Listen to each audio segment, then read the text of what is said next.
आप सबका आज की इस प्रेस वार्ता में हार्दिक स्वागत है। मेरे साथ कई साथी हैं। मेरी दाईं तरफ से राजेंद्र सिंह जी हैं, जो लगातार शिक्षक अभ्यर्थियों के मसले से बहुत गंभीरता से आवाज मुखर करते रहे हैं छात्रों युवाओं के साथ। डॉक्टर अखिलेश कुमार हैं, जो पूर्व डीएसपी रहे हैं, इस वक्त पढ़ाते हैं पॉलिटेक्निक कॉलेज में, और युवा हल्लाबोल की राष्ट्रीय समिति के सदस्य हैं। लगातार छात्रों युवाओं के इशू पर बहुत ही मजबूती से मुखरता से आवाज बुलंद करते रहे हैं। मेरा नाम अनुपम हुआ। मैं जो युवा हल्लाबोल आंदोलन है उसका राष्ट्रीय अध्यक्ष हूँ और संस्थापक हूँ। और मेरी बाईं तरफ गगन गौरव भाई है। गगन गौरव भाई जागो के नाम से पूरा एक इनिशिएटिव चलाते हैं बिहार में, शैडो गवर्नमेंट से लेके कई सारे फ्रंट्स, जिसको लेकर रियल पब्लिक इश्यूज पे जो काम करने की जरूरत है उस पर मजबूती से बुलंदी से लगातार काम करते रहे हैं और बहुत ही सक्रिय सामाजिक कार्यकर्ता है। मेरी बाईं तरफ सुधांशु है। सुधांशु एस्टेट क्वालिफाइड है, जो एस्टेट 2019 की जो परीक्षा हुई थी, जो माध्यमिक शिक्षक पात्रता परीक्षा, उसको डील कर लिया है सुधांशु ने, लेकिन सुधांशु मेरिट लिस्ट में नहीं है। तो आज की जो प्रेस वार्ता है वो मुख्यतः सुधांशु का जो मसला है उस पर केंद्रित होगा। और मेरी बाईं तरफ, एक्सट्रीम बाईं तरफ धनंजय जी है। धनंजय जी भी एस्टेट क्वालिफाइड है, लेकिन मजेदार बात यह है, और जो सोच के बिहार के हर निवासी को, हर नागरिक को परेशान होना चाहिए, कि 2011 में जिसने एस्टेट क्वालिफाई किया वो आज 2021 में भी 10 साल से बेरोजगार है। आप सुनते होंगे आजकल के 2019 में जिसका नहीं आया मेरिट लिस्ट में, उसका अगली सूची में आ जाएगा। इतना कैजुअली बोल देते हैं शिक्षा मंत्री जी। यह हमारे साथ धनंजय जी हैं, जो 2011 से एस्टेट से आप क्वालिफाइड हैं, जो और भी कई साथी हैं। हजारों की संख्या में ऐसे लोग जो आज तक बेरोजगार बैठे हैं शिक्षक पात्रता पास करने के बावजूद ऐसे राज्य में। और मैं यहाँ से मुख्य बिंदु पर आ रहा हूँ परिचय के बाद। देखिए, एक ऐसे राज्य में जो पूरे देश में शिक्षकों की कमी के मामले में अव्वल, सरकार का अपना आंकड़ा है कि 3,15,778 इतने शिक्षक के पद है शिक्षकों के, जो सैंक्शन है लेकिन वेकेंट है। मैं ये नहीं कह रहा हूँ कि कितनों की जरूरत है, सरकार के हिसाब से जितनों की जरूरत है उसमें से 3,15,778 वेकेंट है। ये भारत में बिहार नंबर 1 है। बिहार की शिक्षा व्यवस्था की जो बदहाली है उसकी कहानी देश दुनिया में सुनाई जाती है। आप सब जानते हैं, हम सब जानते हैं, और हम कई बार शर्मिंदा होते हैं इस बात को लेकर कि जिस बिहार का इतिहास इतना गौरवशाली रहा है, कम से कम शिक्षा का इतिहास, विचारों का इतिहास इतना गौरवशाली रहा है, उस बिहार में आज उनको उस बिहार में इस वक्त देश में सबसे ज्यादा शिक्षकों के पद खाली है। नंबर 2 पे उत्तर प्रदेश है, नंबर 3 पे फिर झारखंड है, नंबर 4 पे मध्य प्रदेश। आप समझिए, ऐसे में किसी भी सरकार की क्या जिम्मेदारी होनी चाहिए? किसी भी सरकार की जिम्मेदारी होनी चाहिए थी कि युद्ध स्तर पे शिक्षकों की बहाली करे। अगर वो सरकार संवेदनशील होती, अगर वो सरकार सक्षम होती। भाई सुनील जी, पीछे मत बोलिए, आप बहुत शांत रहिए प्लीज। 1 मिनट, आप रिक्वेस्ट कर रहे हैं हमसे प्लीज।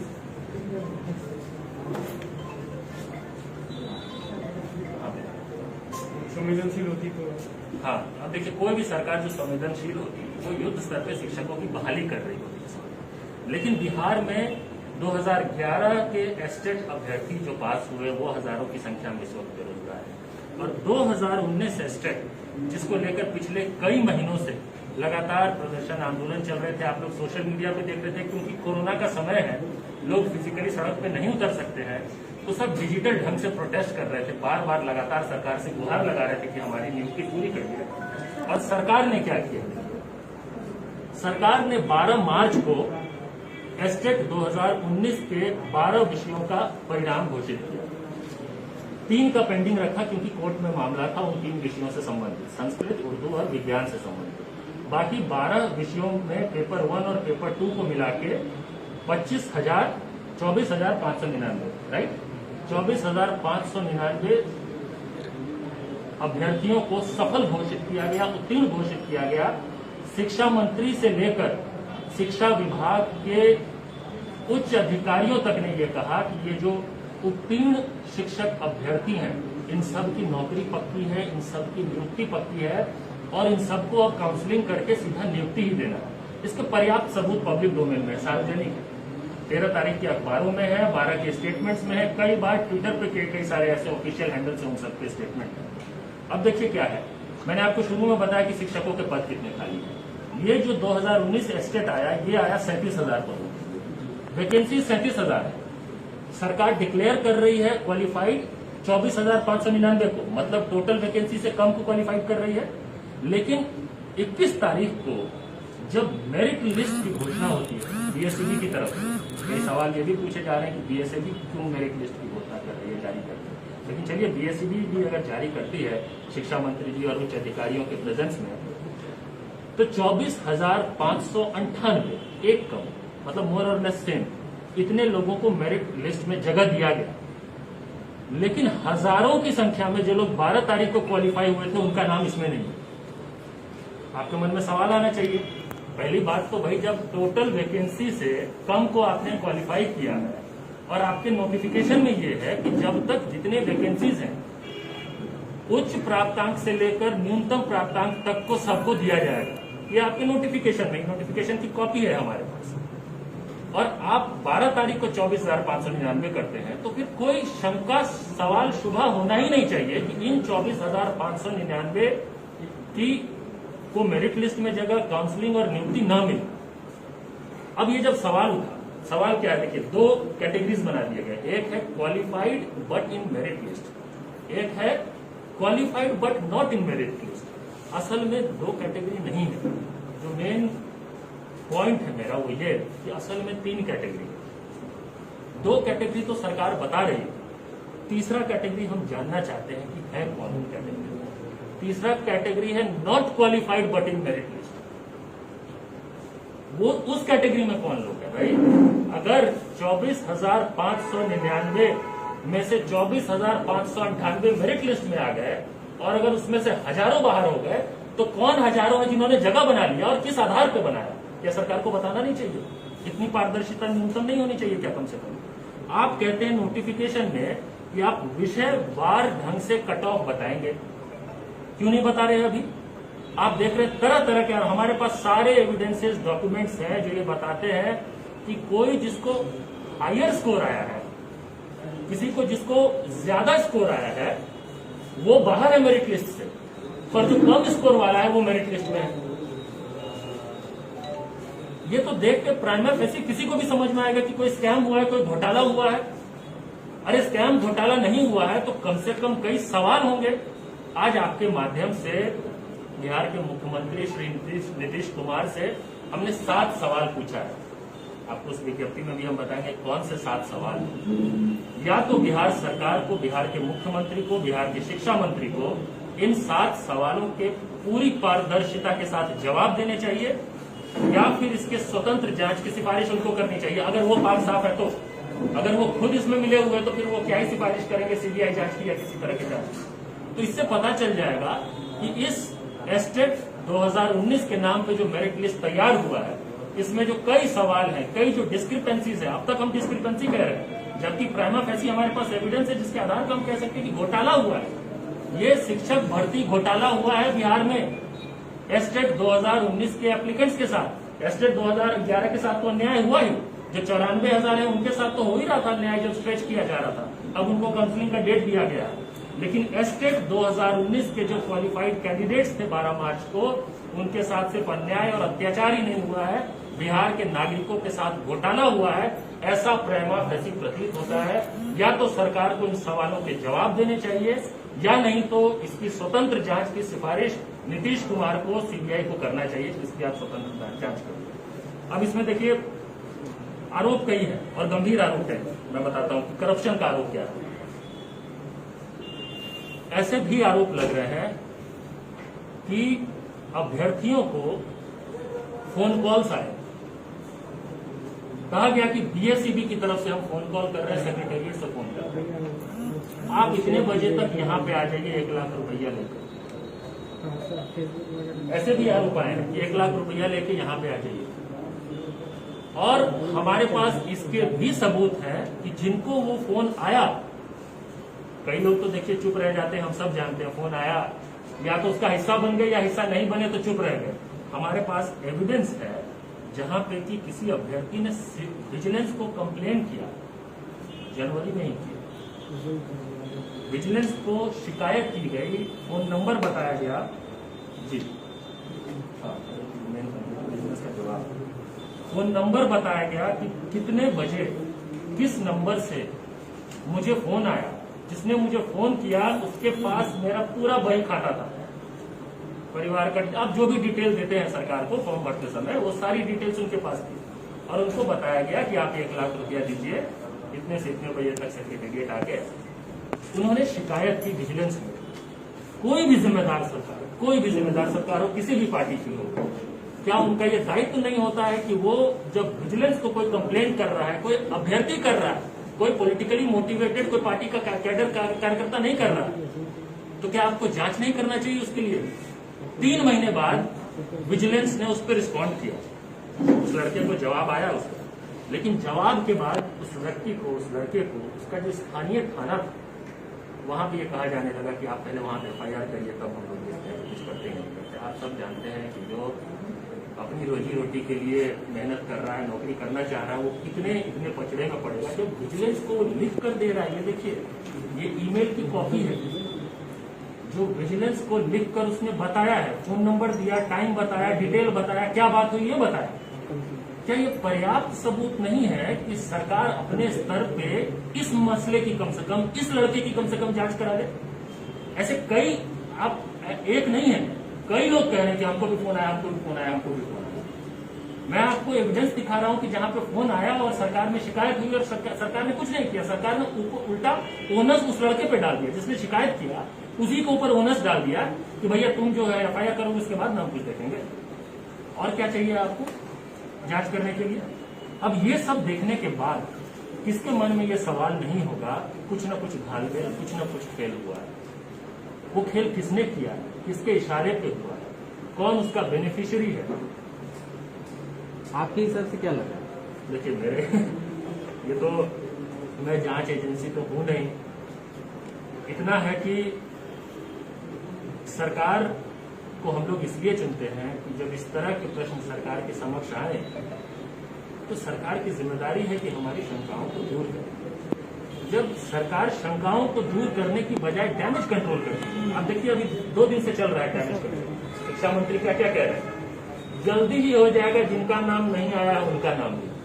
अधिकारी क्या कह रहे हैं, TET का फुल फॉर्म क्या होता है बाबू? एलिजिबिलिटी टेस्ट होता है ना, तो तुम एलिजिबल हुए हो, तुमको नौकरी थोड़ी ना मिल जाएगी। अब देखिए ये शब्दों का खेल, बाजीगरी, ये सब क्या है? ये सब ये दिखाने की कोशिश है। और एक कोशिश ये भी है, जैसे ही एस्टेट का शुरू हुआ, जो 94,000 के अभ्यर्थी, मैं लगातार उन लोगों के साथ, ये राजेंद्र जी भी लगातार जो है उनके साथ मजबूती से आवाज उठा रहे थे, हम लोग सब कह रहे थे, इतनी चिट्ठियां मैंने चीफ मिनिस्टर को लिखी 94,000 वाले मसले पर, सुनवाई नहीं हो रही थी। जैसे ही एस्टेट वाला मसला आया, 94,000 का काउंसलिंग देता गया। तो आप क्या कर रहे हैं? आप चाह रहे हैं कि ये जो समूह है ये सब एकजुट होकर सवाल ना करे, सबको आप अलग अलग कर रहे हैं ना बेसिकली। क्या छिपाना चाह रहे हैं? अगर कुछ नहीं छिपाना चाह रहे हैं, ये हमारे 7 सवाल है। मैं 7 सवाल पढ़ देता हूं जो सरकार से, मुख्यमंत्री जी से है। बिहार के मुख्यमंत्री को या माननीय शिक्षा मंत्री को इन 7 सवालों के जवाब देने चाहिए। ये सवाल मेरे मन में नहीं है सिर्फ, ये सवाल बिहार के हजारों लाखों नागरिकों के, युवाओं के, बेरोजगारों के मन में है और विशेष तौर पे एस्टेट अभ्यर्थियों के मन में है। एक और बात, सरकार अपनी तरफ से जस्टिफिकेशन दे रही है कि हमने 2011 के लोगों को एडजस्ट किया है। हमारे साथ इस प्रेस वार्ता में धनंजय जी बैठे हुए हैं, जो एस्टेट 2011 के जो अभ्यर्थियों का जो समूह है उनके साथ लगातार संघर्ष कर रहे हैं। इनके और भी साथी यहाँ आए हुए हैं जी, यहाँ भी है, देखिए ये सब यहाँ पे है जिनसे आप बात कर सकते हैं। आप ये सोच लीजिए, कई सारे हैं, बताइए। और सरकार क्या बता रही, आज सरकार ये कह रही है, ये जो एस्टेट 2019 की मेधा सूची तैयार करने में जो हम लोगों को प्राइमा फेसी प्रथम दृष्टिया लग रहा है कि एक स्कैम हुआ है, घोटाला हुआ है, उसका डैमेज कंट्रोल करने के लिए सरकार कह रही है कि जो एस्टेट 2011 के जो अभ्यर्थी थे उनको हमने इसमें एडजस्ट किया है, इसीलिए कुछ लोग बाहर हो गए। हमारे साथ एस्टेट 2011 के भी अभ्यर्थी हैं, आप इनसे पूछ लीजिए, इनके जो अन्याय की लड़ाई है ये 10 साल से चल रहा है। कोर्ट के ऑर्डर्स आए फिर भी सरकार जो है कोर्ट के ऑर्डर का पालन नहीं कर रही है, और इनके पूरे समूह में से किसको 2019 में मिल गई है नियुक्ति, ये सब एक को भी नहीं मिली है। अब ये बताइए, शिक्षा मंत्री झूठ क्यों बोल रहे हैं? क्या शोभा देता है बिहार के शिक्षा मंत्री को इस तरह झूठ बोलना? तो ये जो सवाल है हमारे, जो 7 सवाल मेरे आपको मुख्यमंत्री जी से, मेरा मानना है कि या तो सरकार इन सवालों के जवाब दे, या फिर अगर पाक साफ है तो जांच की सिफारिश करे। पहला सवाल यह है कि जो एस्टेट उत्तीर्ण शिक्षक मेरिट लिस्ट से बाहर,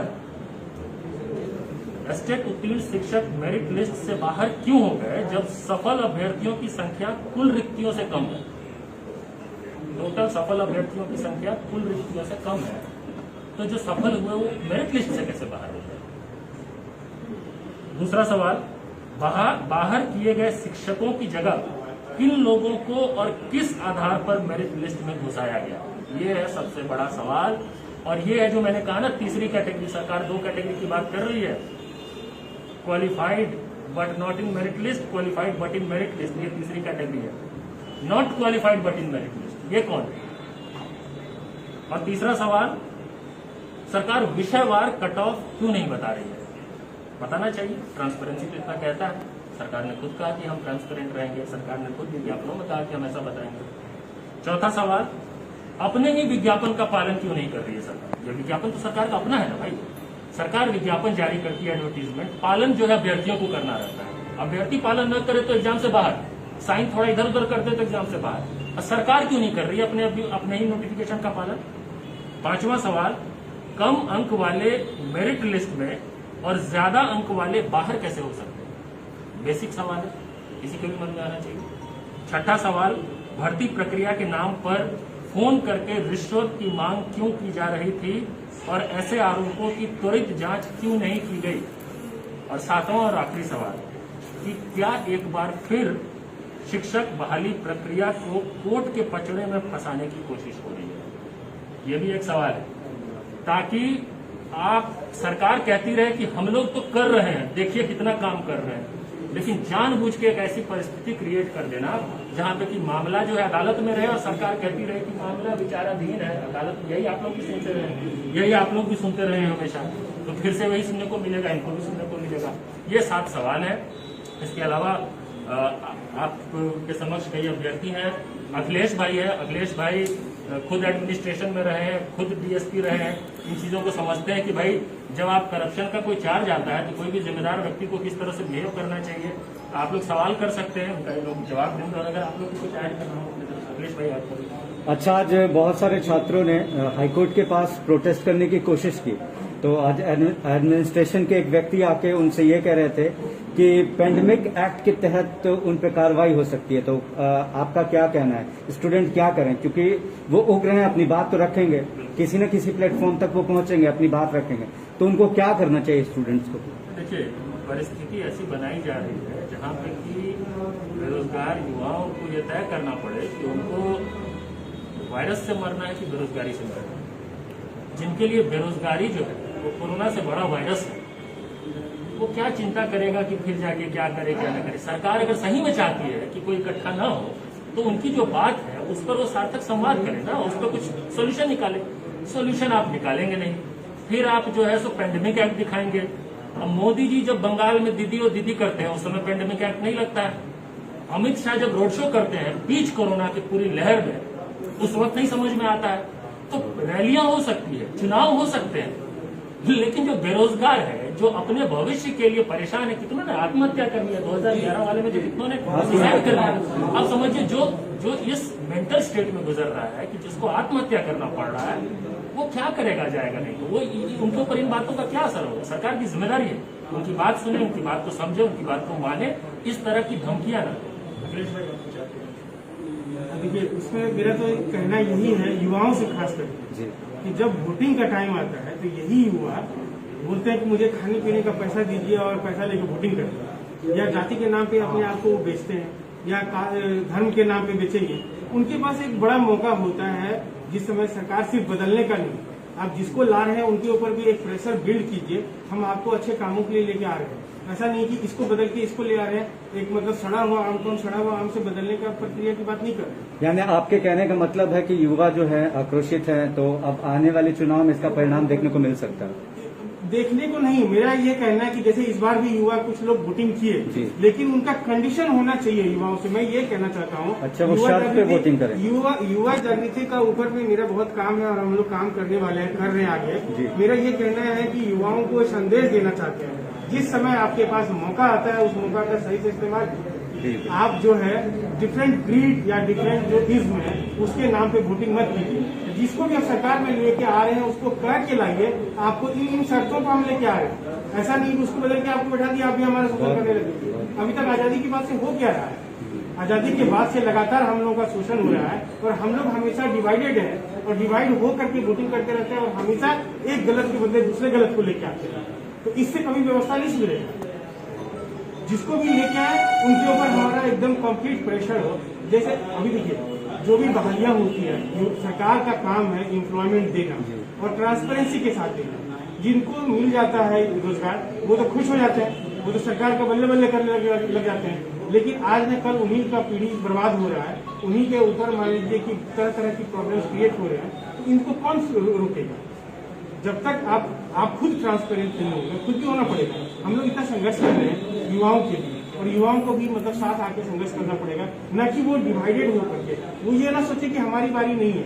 आज मान लीजिए टीचर की बात है, पॉलिटेक्निक वाले यह ना सोचे कि उसकी बारी ये नहीं है, इंजीनियरिंग वाले यह ना सोचे कि इनकी बारी नहीं है, या दरोगा की वाले यह ना सोचे कि उनकी बारी ये नहीं है। जब तक सभी युवा आप दूसरे की प्रॉब्लम को अपना प्रॉब्लम नहीं समझेंगे तब तक समाधान नहीं निकलेगा। यानी आप छात्रों को संगठित होने कह रहे हैं? एकदम, छात्रों को ही नहीं, पूरे युवाओं को भी संगठित। हमारा देश जो है ना पूरी दुनिया में सबसे ज्यादा युवाओं का देश है, और जो हम लोग विश्व गुरु बनने का सपना देखते हैं हम लोग बन सकते हैं, लेकिन उसके लिए प्रोवाइडेड है कि हम युवाओं को इंगेज करें पॉजिटिव डायरेक्शन में, उनके हाथों में रोजगार दें और उनको सही एक समाज निर्माण के लिए प्रेरित करें। यही प्रक्रिया है जो हमारा जागो है, युवा हल्ला बोल है, शैडो गवर्नमेंट, इस तरह के जो हम लोग ऑर्गेनाइजेशन के थ्रू काम कर रहे हैं, पूरे देश में युवाओं को जागृत करें, हर गवर्नमेंट के अगेंस्ट में। बिहार विधानसभा चुनाव जो है तो युवा हल्ला बोल ने कैंपेन चलाया था, आप लोगों में से कुछ लोगों को ध्यान होगा, बोल बिहारी, जिसमें पढ़ाई कमाई दवाई का जो पूरा स्लोगन था हमारा वो स्लोगन दिया, मतलब जिसको महागठबंधन ने इस्तेमाल किया और खूब उसका अच्छा किया। हम चाहते हैं सभी पार्टियां करें, भाजपा करे और अच्छी बात है, लेकिन पहली बार बिहार में विधानसभा चुनाव रोजगार के सवाल पे पढ़ाई कमाई दवाई को जरूरी है कि इन मुद्दों पर और ज्यादा मुख्यता से पूरे देश में राजनीतिक विमर्श की जो डिवाइसी विषय से बचे। ये बात अखिलेश भाई कह रहे मुझे लगता है, तो हम लोग लगातार काम कर रहे हैं। युवा हल्ला का देश ही यही है, देश भर में अभी उत्तर प्रदेश में हम पूरा कैंपेन करने वाले हैं अखिलेश को लेकर। सभी राज्यों में चाहे शिक्षक भर्ती हो, चाहे कोई भी रोजगार से संबंधित सवाल हो, या युवाओं को लेकर कोई भी चिंता हो, चाहे वो एजुकेशन हो, एम्प्लॉयमेंट हो, एनवायरमेंट हो, इन सब पे हम लोगों को काम करने की जरूरत है। हम लगातार कर रहे हैं। एक तो देखिए इतना समस्या है कि वो पढ़ाई करते हैं और पढ़ाई करना भी इतना आसान काम नहीं है। सभी गार्जियन को इतना पैसा नहीं मिलता है, 10-10 साल पटना में रह के लॉज में रह के पढ़ते हैं। उसके बावजूद इस तरह का जब डिस्क्रिपेंसी आएगा बहालियों में, रिजल्ट में, ये कोई स्कूल एग्जाम का रिजल्ट नहीं है, कोई क्लास 10 या क्लास 9 का रिजल्ट नहीं है कि इस तरह की गड़बड़ी हो जाए। ये अक्षम गलतियां हैं। और तो सर आप कोई ऐसी स्ट्रैटेजी बताएं युवाओं के लिए कि मतलब पढ़ाई के साथ युवाओं को और क्या करना चाहिए कि इन स्थितियों से वो बच सकें? देखिए इसके लिए तो बस यही है कि अपना आवाज को बुलंद करें और किसी भी तरह की इन चीजों में इन्वॉल्व ना हो। बहुत सारे खुद युवा इन्वॉल्व हो जाते हैं अपना लाभ के चक्कर, तो इसकी वजह से क्या होता है गंदगी धीरे धीरे फैल जाता है, तो उससे भी बचना पड़ेगा। और ऐसी चीजें अगर कहीं घट हो रही है तो उसके अगेंस्ट में आवाज उठाना है, उसके अगेंस्ट में कंप्लेंट करना है। अगर कोई आदमी इस तरह का बहाल हो गया है गलत तरीके से तो उसके अगेंस्ट में आवाज उठाइए, उसके अगेंस्ट में कंप्लेंट कीजिए, लगातार कंप्लेंट कीजिए, PIL दर्ज कीजिए या कोर्ट में पेश कीजिए, जो भी करना है। तो कार्रवाई तो होगी, डर भी पैदा होगा कि जो आदमी मेहनत कर रहा है उसके बदले में जो कम मेहनत वाले लोग हैं वो किसी भी अदर मीन से आ जाए, ये गलत। बिल्कुल बिल्कुल, थैंक यू सर। मीडिया के द्वारा जो बना आज वाला मीडिया